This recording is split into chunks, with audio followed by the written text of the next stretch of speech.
So the next part of our eSafety software platform that I would like to show you is our Assets module. So I'm on the Admin tab and I'm just going to go ahead and click on Assets. So our landing page takes us to the Equipment tab. So Assets Equipment, but you can see we have a few different tabs. So I will show you, I will go in and we'll do an example here in Equipment, but I'm also going to show you Location as well because it does view just slightly different. But on the landing page, just to start off, you can use some of the filters if your organization has multiple pieces of equipment. So if we're tracking a lot of things, you may want to explore using some of these filters. Now maybe you want to zone in to a specific location, maybe it's status, maybe you only care about everything that's operational, or maybe it's just by type. So if you've got a lot of equipment that you're trying to track, you're probably going to want to utilize some of these filters on this landing page. But for the purpose of the demonstration, we're just going to go ahead and click on the excavator here.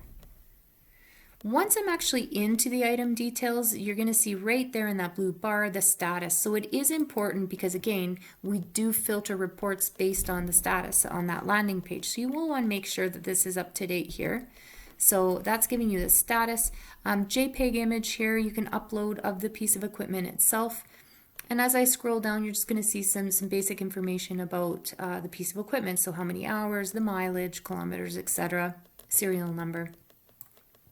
Here's where this gets very handy though. So qualified personnel, if I click that little down arrow there, you'll see that we have two names connected from the organization to this particular asset. Now, if you have staffing changes and you've hired some new users that you would like to now have connected to this asset, all you have to do is type their name in here and click the green add button. And likewise, if you wanted to remove someone's name, so if you had someone leave the organization that you no longer wanted connected to the asset, you just delete them here. But once they're actually identified as a qualified personnel, if I go here to scheduled reports and I click that down arrow, now we can start assigning digital forms for these qualified personnel to use and to fill out on specified days.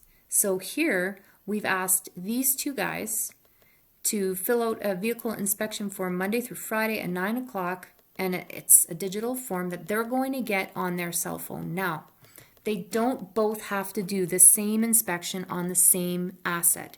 It's going to go to both users, so in case one can't do it, the other one can, so both are going to be aware. But it would only take one of these users to complete the form for the form to be considered, for that to be considered satisfied as a satisfied requirement. But both are going to get that form in their inbox, and it's going to be on their phone, on their SafeTap app, for them to go ahead and complete. So they're going to get that reminder Monday through Friday at 9 o'clock. Now, if I continue to scroll down, if you want to see at any given point in time what inspections have been done, what digital forms have been completed to this particular asset, all you would have to do is click on the completed forms, and you're going to see right now the vehicle inspection form was done by Dan McDonald, and you can view it right in here. So if there was any issue at all on these days, you know that Dan McDonald actually did do an inspection, and you know the time roughly that he did it, and you would be able to view that report, or pardon me, that form right here under completed forms. You're also going to be able to view under pending everything that these users were sent and yet did not complete. So you can see we had that on a 5-day schedule, and yet we only saw 2 completed forms. So they're getting the information, they know they have to complete it, but they're not completing it. So this is something that a supervisor or manager now can go back to those 2 users and say, okay, look, we know you're getting that form at 9 o'clock, yet it's not being completed. So what's going on? So you have that information here, and it stays with the asset. So regardless of personnel changes that sometimes happen in organizations, the actual forms, completed forms, stay with the asset, which is fantastic. Now let's go back here, and we just use physical equipment there, so assets there.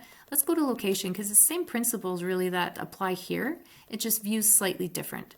So if I go ahead and click on Calgary Specialty, you can see there is no status because this is the location, so that's just going to be empty there.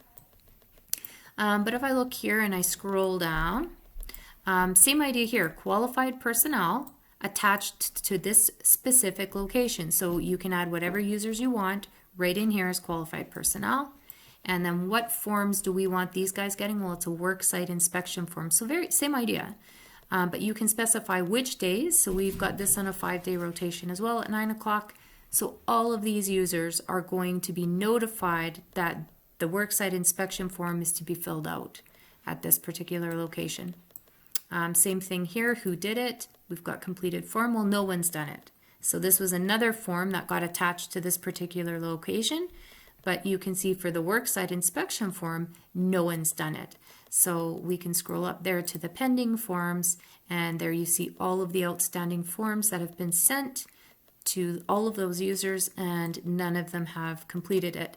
So that can be a sit-down discussion as well on how do we move this inspection forward, because clearly we don't have the right people or the right communication going out on the importance of that worksite inspection form getting done.